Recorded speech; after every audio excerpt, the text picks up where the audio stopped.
വിശുദ്ധ മത്തായിയുടെ സുവിശേഷം 7-ാം അധ്യായം 1 മുതൽ 6 വരെയുള്ള തിരുവചനങ്ങൾ. അന്യരെ വിധിക്കരുത്, വിധിക്കപ്പെടാതിരിക്കാൻ നിങ്ങളും വിധിക്കരുത്. നിങ്ങൾ വിധിക്കുന്ന വിധിയാൽ തന്നെ നിങ്ങളും വിധിക്കപ്പെടും. നിങ്ങൾ അളക്കുന്ന അളവ് കൊണ്ട് തന്നെ നിങ്ങൾക്കും അളന്നു കിട്ടും. നീ സഹോദരന്റെ കണ്ണിലെ കരട് കാണുകയും നിന്റെ കണ്ണിലെ തടിക്കഷ്ണം ശ്രദ്ധിക്കാതിരിക്കുകയും ചെയ്യുന്നത് എന്തുകൊണ്ട്?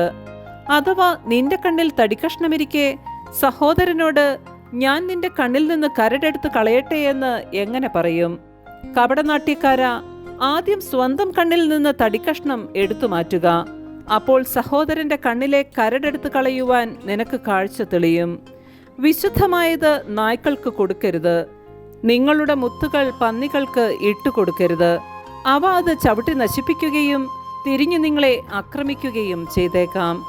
നമ്മുടെ കർത്താവായ മിശിഹായ്ക്ക് സ്തുതി.